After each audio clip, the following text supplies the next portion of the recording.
अस्सलाम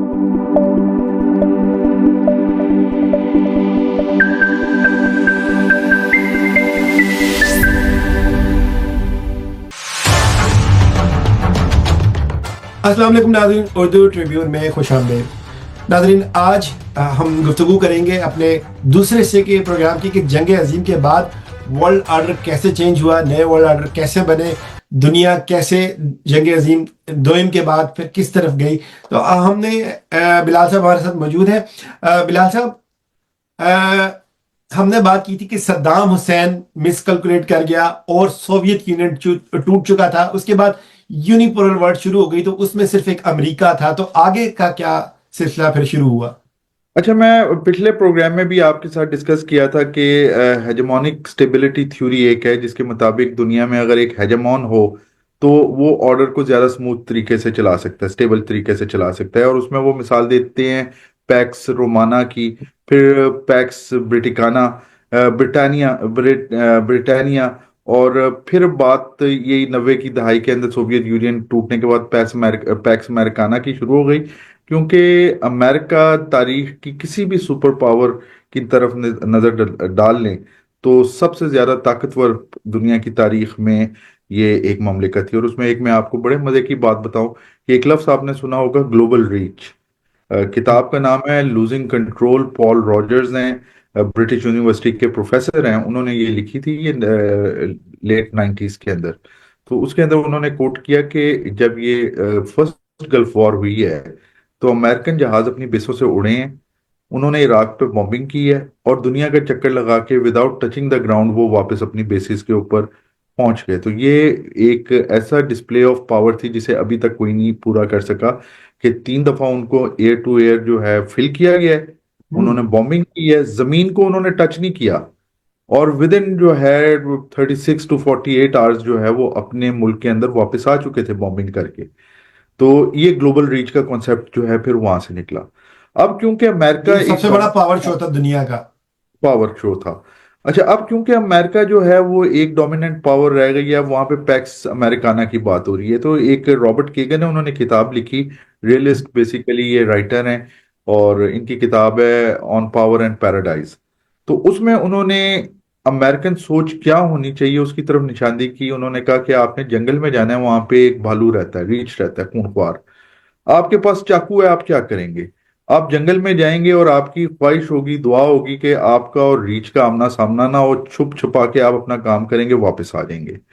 लेकिन दूसरी तरफ अगर आपके पास ऑटोमेटिक वेपन है, हैवी वेपन है, तो आप पहले जाएंगे, रीछ को ढूंढेंगे, रीछ को कत्ल करेंगे, मारेंगे, उसके बाद अपना काम करेंगे। तो उसने तसल्ली कहा से। ये अमेरिका, हाँ यही अमेरिका की जो है पॉलिसी है कि हम थ्रेट को देखते हैं, हमें थ्रेट नजर आता है, उसे हम खत्म करते हैं, एलिमिनेट करते हैं, और फिर और यही जो ऑफेंसिव रियलिस्ट हैं उनकी एक ये ट्रेट है कि वो प्रिएम्पशन की बात करते हैं।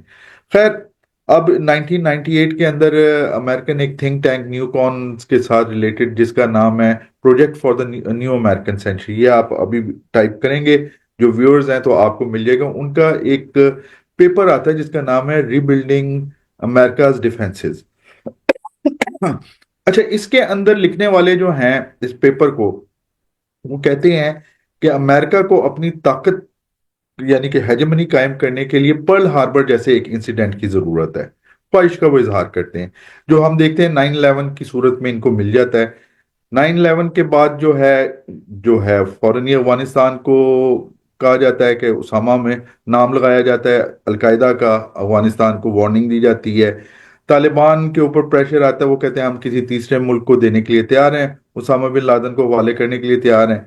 लेकिन बात नहीं बनती है, और आपको पता है कि अक्टूबर नवंबर के अंदर अफगानिस्तान के ऊपर हमला हो जाता है। अटैक हो जाता है। नॉर्दर्न अलायंस जो पहले 10% अफगानिस्तान पे काबिज है, उनकी मदद से हमला होता है, और अफगानिस्तान के ऊपर जो है अमेरिका का होल्ड हो जाता है।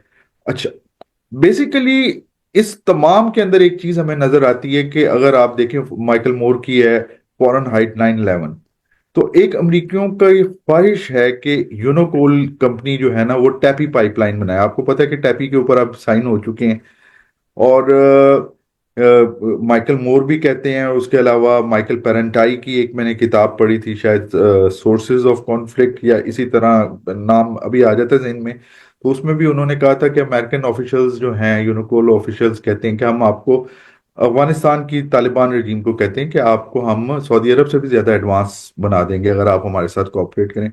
लेकिन खैर वो जो एक मुआहिदा नहीं हो पाता, उसके बाद इसको निकालना ही निकालना है, तालिबान को खत्म करना ही करना ये है। कौन से, अच्छा ठीक है, ये तालिबान वार की दौर की बात है? ये मैं आपको 90s की बात बता रहा हूँ, जब 90s की? तालिबान का पहला हुकूमत था, तालिबान वन का था। जी। खैर, अब क्योंकि पैक्स अमेरिकाना की तलाश तलाश है, 2003 में आपके सामने ही है कि एक फेक किस्म की इंटेलिजेंस रिपोर्ट के इराक के पास वेपन ऑफ मैस डिस्ट्रक्शन है, वेपन है, बिल्कुल। सदाम हुसैन को उड़ा दिया जाता है।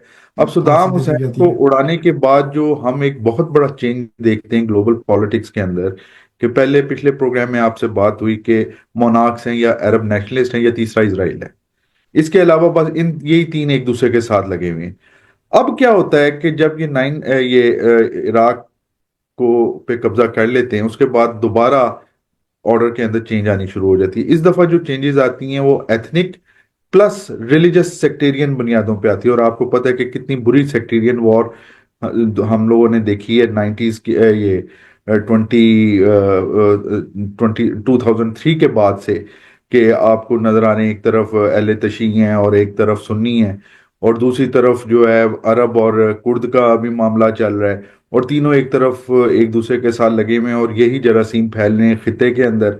और इस सब का फायदा हो रहा शाम है उसकी एक मिसाल है। शाम उसकी एक मिसाल है। इसराइल को इसका सबसे ज्यादा फायदा हो रहा है क्योंकि फायदा होता है, किसी बेनिफिशरी है। किसी की नजर उस तरफ नहीं है। अच्छा, फिर जो है छोटी मोटी झड़पें ये भी भी एक चल रही वर्ल्ड हैं। ऑर्डर का हिस्सा था, एथनिक। हाँ जी, ये उसको बनाया जा रहा है ना, एक स्टेज तैयार की जा रही है हेजेमनी कायम करने के लिए, कि आपस में लड़ेंगे। डिवाइड एंड रूल की तो खैर बहुत पुरानी है, आपको पता है कि ये यूरोपियंस की एक स्ट्रेटजी रही है। तो इन द मेन वाइल क्या होता है कि चाइना जो है वो भी ग्रो कर रहा है। अब अमेरिका ट्रिलियंस ऑफ डॉलर्स जो है अपनी उस हेजेमनी की जंग के अंदर अफगानिस्तान और यहाँ पे इराक के अंदर कर चुका है, और इसके अलावा सोमालिया का भी एक महाज खुल गया है। उसके अलावा जो है बाकी भी कई ऐसी जगह हैं जहाँ पे वॉर ऑन टेरर, फिलीपीन हो गया, वॉर ऑन टेरर के ऊपर अमेरिका का पैसा लग रहा है हेजेमनी के लिए, यानी कि असर तो बढ़ रहा है लेकिन पैसा भी खर्च हो रहा है। इन द मीन वाइल 2008-9 के अंदर ग्लोबल स्लम आता है। आपको याद होगा कि पिछले प्रोग्राम में भी मैंने कहा था कि मार्क्सिस्ट जो है फिलोसफर्स, मार्क्स ने कहा था कि एक इनहेरेंट जो है ना कैपिटलिज्म की एक खराबी है कि गाहे बगाहे इसको बहरान सहने पड़ते हैं। ये इसके अंदर की एक ना बीमारी है, एक खराबी है। अब इस दफा क्या होता है कि अमेरिका ने क्योंकि अपना पैसा दुनिया में बहुत जगह पे लगा दिया हुआ है, तो अमेरिका नहीं आता आगे बेल आउट के लिए। इस दफा चाइना सामने आता है, चाइना लोगों इकोनॉमीज को बचाता है, और मामलात जो हैं वो बुहरान से निकल आते हैं। अब अमेरिका को ये एहसास है कि यहाँ पे ही आ चुका है। अच्छा, इन द मीन वाइल क्या होता है कि अमेरिकन हेजेमनी को चैलेंज शुरू हो जाता है ये नॉर्थ अमेरिकन कंट्रीज के अंदर। तो एक ये मेरी इंटरप्रिटेशन है, मे बी आपके व्यूअर्स इसके साथ एग्री करें या ना करें, कि एक स्टेटस quo है जिसके अंदर अब पोटेंशियल है कि वो फट जाए, क्योंकि अवाम जो है वो तंग आ गई है। तो एक जिस तरह प्रेशर कुकर होता है ना, आपने देखा होगा कि प्रेशर कुकर का वेट हटा दिया जाता है, उसकी गैस निकल जाती है, तो दोबारा जो है वो स्टेबल हो जाता है, आप उसे खोल सकते हैं। इसी तरीके से डीप्रेशराइज करने के लिए जो है ना अरब स्प्रिंग नाम की एक जो है तहरीक चलती है। और अगर आप देखें कि मिस्र के अंदर हुस्नी मुबारक को हटाया जाता है, और जो है मुर्सी को इक़्तिदार दिया जाता है, लेकिन विद इन फ्यू मंथ्स उसे उठा के दोबारा वही स्टेटस को बहाल हो जाता है, यानी कि जनरल सीसी जो है वहां पे आके बैठ जाते हैं। इसी तरह आप पूरे इलाकों में देख लें, जहां पे अपनी मर्जी की नहीं आती वहां पे आग लगा दी जाती है। जिस तरह कजाफी के मरने के बाद जो है, उसके कत्ल के बाद हम देखते हैं कि मिस्र जो कि एक ऐसा मुल्क था जहां पे आप शादी करते थे तो आपको हुकूमत घर बना के देती थी, पैसे आपको देती थी, और ऐसी ऐसी बातें थी जो आप और मैं सोच ही नहीं सकते कि दुनिया में होता था, लेकिन कजाफी कर रहा था। कजाफी को हटा दिया जाता है, आज वही जो है लिबिया, उसकी क्या सिचुएशन है आप मुझसे बेहतर जानते हैं। दूसरी तरफ जब ये अरब स्प्रिंग आती है आपके जजीरतुल अरब की तरफ, तो यानी कि नॉर्थ अफ्रीका से अब इस साइड पे आती है, तो हम देखते हैं कि मिस्र के ये सॉरी शाम के अंदर तो इसको मिलती है, लेकिन बहरीन के अंदर सख्ती से दबा दी जाती है। और कुछ तज्जियाकारों का ये भी कहना है, कुछ स्कॉलर्स का, कि जो सऊदी अरब और अमेरिका के दरमियान दूरियां पैदा होनी शुरू हुई हैं, उनकी खैर बुनियाद तो इसके सोवियत यूनियन के टूटने के साथ ही हो गई थी, क्योंकि अमेरिका किसी जमाने में, आपको पता है कि सऊदी अरब सबसे बड़ा ऑयल प्रोड्यूसर था, लेकिन 90s तक जो है ना अमेरिका दुनिया का बड़ा ऑयल प्रोड्यूसर बन चुका था। तो अब उनको डिपेंडेंसी नहीं थी उनकी सऊदी अरब के ऊपर, इसलिए हमने देखा कभी टेररिज्म के नाम पे, कभी रेडिकलिज्म के नाम पे। 90s में अगर आपको याद हो तो फंडामेंटलिज्म का बड़ा नाम चल पड़ा था, तो फंडामेंटलिज्म के नाम पे सऊदी अरब को स्नब करना शुरू कर दिया। अब जब ये अरब स्प्रिंग आती है, अच्छा उससे अरब स्प्रिंग से पहले फिर मैं जाऊंगा कि 2001 के वाकयात के बाद हम देखते हैं कि जो रिपब्लिकन्स हैं, उस वक्त बुश है, और वो बुश एक अच्छा रीअश्योरेंस भी सऊदी अरब को और गल्फ स्टेट्स को देता है कि नहीं हम आपके खिलाफ नहीं है वगैरह वगैरह। लेकिन ओबामा डेमोक्रेट्स हमेशा से जो है ना वो बात करते हैं ह्यूमन राइट्स की और इस तरह के, उन्होंने ना कुछ अपने बनाए हुए हैं। ओबामा अब सऊदी अरब और जो मोनार्कीज हैं उनको प्रॉब्लम है कि कहीं इसी किस्म की कोई बगावत हमारे यहाँ पे ना आ जाए, तो वो कह रहे हैं ओबामा को, और ओबामा खामोश है, तो उससे और दूरियां कुछ पैदा होनी शुरू हो जाती हैं। फिर आपको पता है कि डोनाल्ड ट्रंप साहब आते हैं, ओबामा जाता है, शुक्र अदा करते हैं, ट्रंप फिर अगेन रिपब्लिकन है, तो एकदम फिर इस्लामी दुनिया के साथ ट्रंप की और इस्लामी दुनिया के ताल्लुकात अच्छे हो जाते हैं। अच्छा, अब जब ट्रंप जाता है और बाइडेन आता है, तो हम देखते हैं कि दोबारा जो है ना एक टेंशन मुस्लिम दुनिया और अमेरिका के दरमियान शुरू हो जाती है, जिसकी एक मैं छोटी सी मिसाल देता हूं कि जिस तरीके से बाइडेन ने अपनी इलेक्शन कैंपेन में प्रिंस मोहम्मद बिन सलमान एमबीएस को निशाना बनाया, और जब इक्तदार वो संभालता है तो उसका व्हाइट हाउस की जो है सेक्रेटरी है वो कहती है कि जी बराबरी के लोगों से बात होगी, यानी कि जो बाइडेन है वो बात करेगा शाह सलमान के साथ, और डिफेंस मिनिस्टर जो है, सेक्रेटरी ऑफ डिफेंस जो है, ये एक दूसरे के साथ करेंगे, यानी कि इस सारे के अंदर कहीं पे आपको एमबीएस नहीं नजर आते।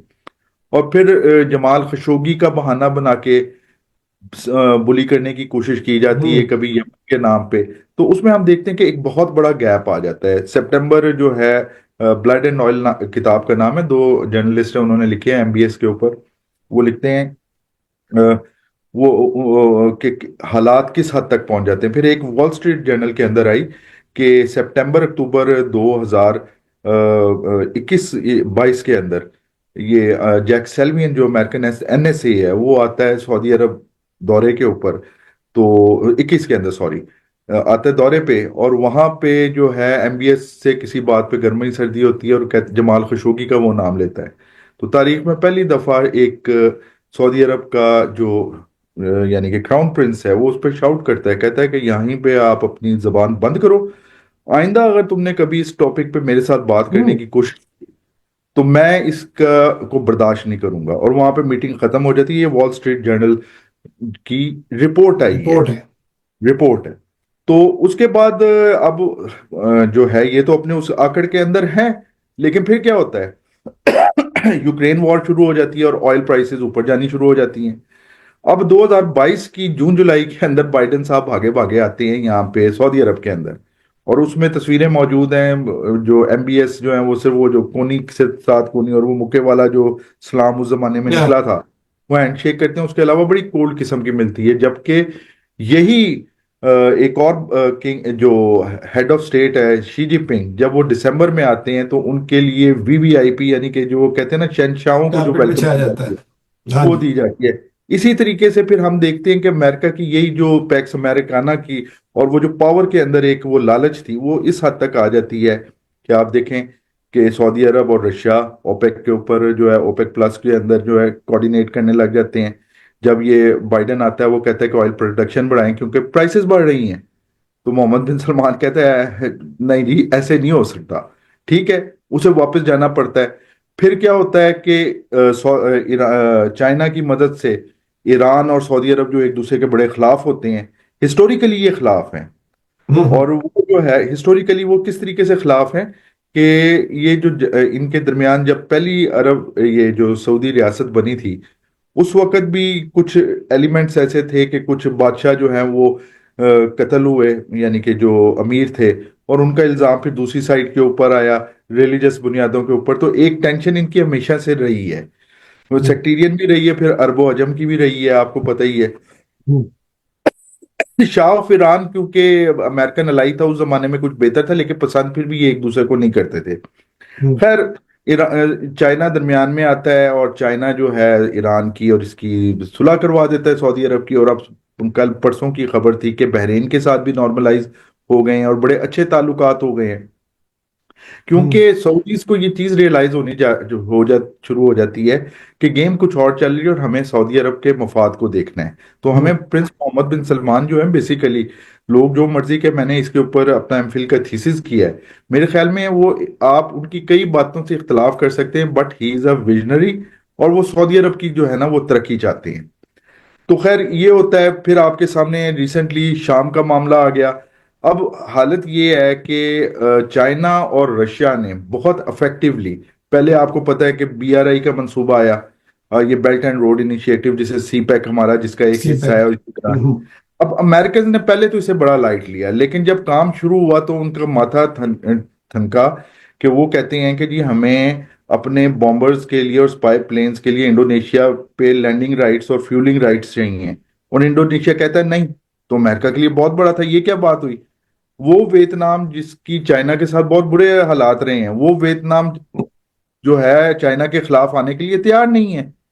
ममालिक, क्योंकि उनको इंसेंटिव नजर आ रहा है इसके अंदर जो चाइनीज इन्वेस्टमेंट आ रही है। फिर चाइना और रशिया ने बड़ा, इन्होंने रशिया के ऊपर जो है ना पाबंदियां लगा दी। आज आपको पता है कि रशियन फिफ्थ लार्जेस्ट इकोनॉमी है। हाँ जी। पाबंदियों को उन्हें फायदा हुआ, उन्होंने अपने अल्टरनेट सिस्टम बना लिए। इसी तरीके से चाइनीज को अगर आप देखें, चाइनीज खामोशी से, इनके सेमी ट्रंप कंडक्टर्स पे पाबंदी लगाई है अभी लगाई है वो चाइनीज की। उनकी चाइनीज के ऊपर, चाइनीज ने भी तो उसके काउंटर पाबंदी लगा दी है ना। चाइनीज भी अब एग्रेसिव मोड में है, क्योंकि वो पहले भी ट्रंप को, शी जिनपिंग ही थे ट्रंप के दौर में, अब भी शी जिनपिंग है। तो वो जानते हैं कि किस तरीके से हमने करना है। और बाइडेन को भी उन्होंने देखा, क्योंकि ट्रंप जैसा भी है, उसने कभी वो जो कहते हैं ना कि मुल्क की ईगो के ऊपर हमला नहीं किया।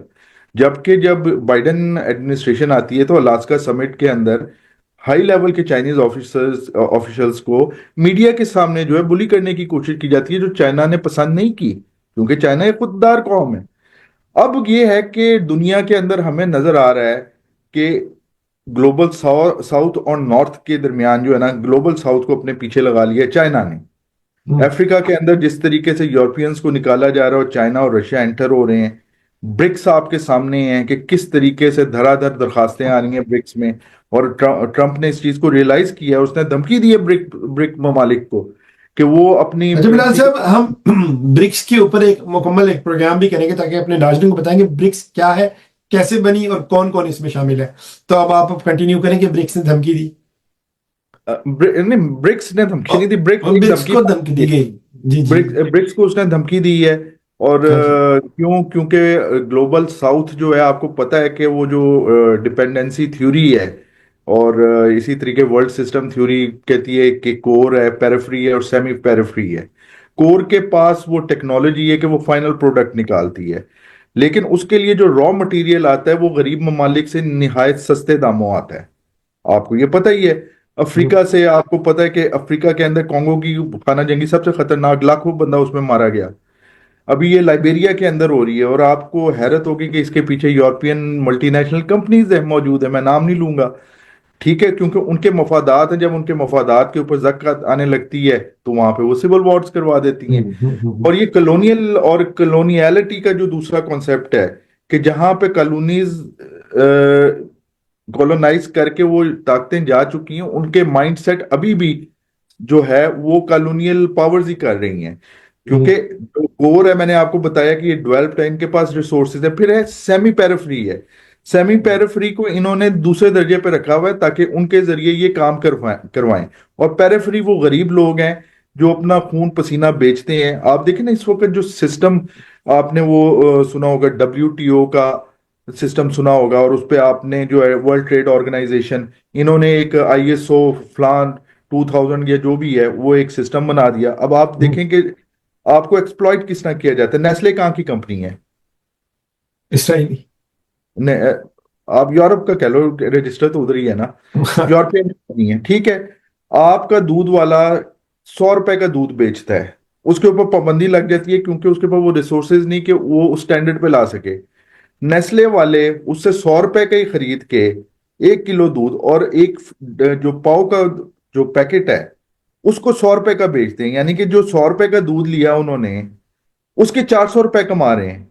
तो ये क्या, ये एक्सप्लॉयटेशन नहीं है, अच्छा इस्तेसाल बिलाल नहीं है? साहब, ये यूरोप में नहीं बिक रहा है, ये एशिया में ही बिक रहा है नेस्ले का दूध। है, हर जगह पे बिक रहा है, और लोग उस साइड पे पैसे खर्च कर रहे हैं, लेकिन टॉक अबाउट जो सही प्रोड्यूसर है, जो उस जानवर की खिदमत कर रहा है, जो जानवर को खिला पिला रहा है, उसके पास वो प्रॉफिट नहीं है। ये बिल्कुल लोग ऐसे। जो है के पास, क्योंकि मीन ऑफ प्रोडक्शन है, ये उसके अंदर बिल्कुल। कमा के, तो अब क्या हुआ, इस चीज को देखते हुए जो है ना, ग्लोबल साउथ जो है, अब वो चाइना और रशिया की आवाज पे लबैक कह रहा है। और अभी जो आप थोड़ी देर पहले बात कर रहे थे, तो उसकी तरफ अगर इजाजत दे दो, मैं हिंट दे दूं कि आपने बात की कि नेशनलिज्म जो है वो क्यों फैल रहा है। हम्म। ठीक है, इस पे हम क्योंकि ना मुकम्मल एक प्रोग्राम करेंगे, क्योंकि हमारे पास वक्त की बहुत कमी है। मैं एक सवाल आपसे करना चाहूंगा कि इसके साथ ही हम वाइंड अप करें, क्योंकि या तुम अगले पार्ट में लेके जा सकते हैं। जो चाइना ने ग्लोबल फाइनेंशियल बिल का जो बेल आउट पैकेज दिया था, उसकी क्या रीजन थी? उसकी रीजंस ये थी कि देखिए, चाइना है इस वक्त, आपको पता है कि गालमन सबसे, 2009 की बात है ये। हाँ जी, प्रोड्यूसर कौन है, चाइना की अपनी इकोनॉमी के ऊपर असर पड़ रहा था। अब चाइना वो कम्युनिस्ट चाइना नहीं है जो आपको जो है 80s में नजर आता था। चाइना ने ग्रेजुअली अपने जो आउटलुक जो है वो कैपिटलिज्म की तरफ कर ली है। ठीक है, हम्म। ऑल दो अभी भी डोमिनेंट फोर्स वन पार्टी जो है वो चाइनीज कम्युनिस्ट पार्टी है, लेकिन अगर आप देखें कि रिफॉर्म्स जो हैं दे आर प्रैग्मेटिक, यानी कि वक्त की नज़ाकतों को समझते हुए वो फैसला करते हैं। अगर दुनिया की मईशत खराब हो रही है यार, आपकी मईशत खराब हो रही है, और मैं सबसे बड़ा प्रोड्यूसर हूं, तो नुकसान किसे हो रहा है? तो इसके साथ ही मोहम्मद जुनैर को इजाजत दीजिए। अल्लाह हाफ़िज़। अगर आपको हमारा काम पसंद आया है तो वीडियो को लाइक कीजिए, चैनल को सब्सक्राइब कीजिए, कमेंट करके अपना फीडबैक दीजिए और अपने दोस्तों के साथ वीडियो लिंक को शेयर कीजिए।